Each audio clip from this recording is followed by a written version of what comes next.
എല്ലാവർക്കും പ്രഭാതത്തിൽ വന്ദനം.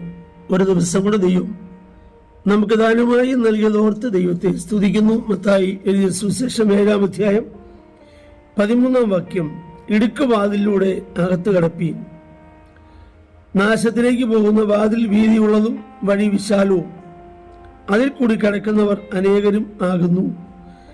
ജീവങ്കിലേക്കുള്ള വഴി ഇടുക്കവും വഴി ഞെരുക്കവും ഉള്ളത്, അത് കണ്ടെത്തുന്നവർ ചുരുക്കം അത്രേ. ഈ ലോകത്ത് വഴി തിരഞ്ഞെടുക്കുന്ന ആളുകൾ, യാത്രയ്ക്ക് വഴി തിരഞ്ഞെടുക്കുന്ന ആളുകൾ, ഒന്ന്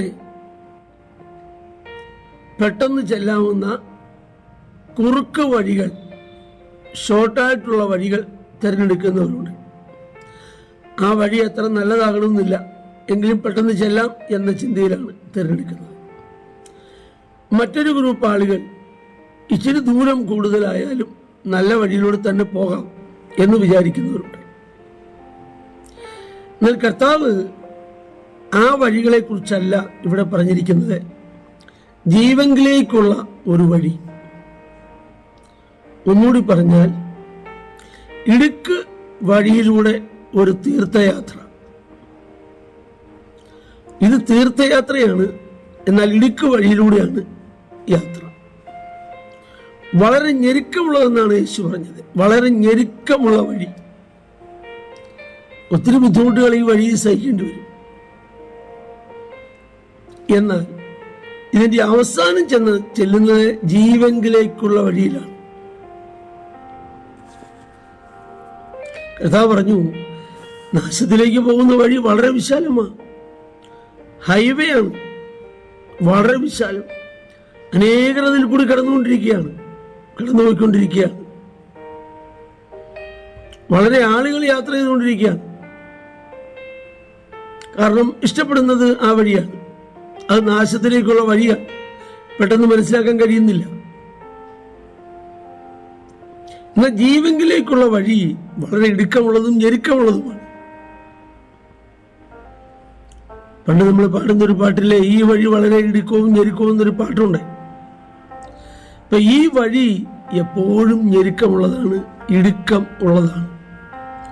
അതാണ് നമ്മുടെ കർത്താവ് പറഞ്ഞത്, ലോകത്തിൽ നിങ്ങൾക്ക് കഷ്ടമുണ്ടെങ്കിലും ധൈര്യപ്പെടുവീൻ, ഞാൻ ലോകത്തെ ജയിച്ചിരിക്കുന്നു. അപ്പൊ ലോകത്തിൽ ഈ വഴിയിലൂടെ യാത്ര ചെയ്യുമ്പോൾ നമുക്ക് കഷ്ടമുണ്ട്, ഞെരുക്കമുണ്ട്, ദുഃഖമുണ്ട്. അപ്പോൾ എന്നാൽ ഇതിന്റെ അവസാനം ചെന്നെത്തുന്നത് ജീവങ്കിലേക്കാണ്. എന്നാൽ വലുതും വിശാലവുമായ വഴിയിലൂടെ ആയിരങ്ങൾ യാത്ര ചെയ്യുന്നു. അവർക്ക് യാത്ര സുഖമായി തോന്നുന്നു, ഒടുവിൽ ഞെരുങ്ങുന്നു, ഒടുവിൽ നാശത്തിൽ പോയി അവസാനിക്കുന്നു. ഡെസ്റ്റിനേഷനാണ് നമ്മൾ ശ്രദ്ധിക്കേണ്ടത്. എവിടെ അവസാനിക്കുന്നു? എങ്ങോട്ടൊന്നില്ലാതെ ആരും യാത്ര ചെയ്യാറില്ലല്ലോ. അങ്ങനെ യാത്ര ചെയ്ത ഒരാളെ കുറിച്ച് ബൈബിൾ പറയുന്ന അബ്രഹാമിനെ കുറിച്ച് മാത്രമേ ഉള്ളൂ. എവിടേക്കൊന്നില്ലാതെ യാത്ര ചെയ്തു, കാണിപ്പാനിരിക്കുന്ന ദേശത്തേക്ക് യാത്ര ചെയ്തു. അത് വിശ്വാസത്താലുള്ള യാത്രയായിരുന്നു. എന്നാൽ നമ്മളൊരു യാത്ര ചെയ്യുമ്പോൾ നമുക്ക് ഡെസ്റ്റിനേഷൻ ഉണ്ടല്ലോ, അതാണ് നാം ശ്രദ്ധിക്കേണ്ടത്. യാത്ര അല്പ ക്ലേശമായിരുന്നാലും എത്തേണ്ടടുത്ത് എത്താൻ കഴിഞ്ഞല്ലോ, അതിലാണ് നമുക്ക് സന്തോഷം.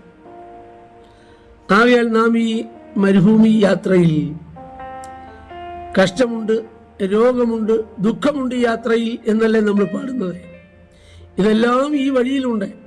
എങ്കിലും ജീവങ്കൽ നമ്മൾ ചെന്ന് അവസാനിക്കും.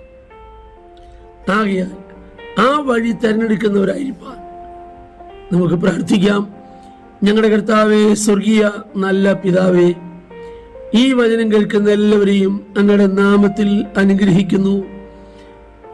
ഈ വഴി തിരഞ്ഞെടുക്കുവാൻ കൃപ ലഭിച്ചതിനാലെ അങ്ങേക്ക് സ്തോത്രം ചെയ്യുന്നു, യേശുവിൻ നാമത്തിൽ തന്നെ. ആമേൻ.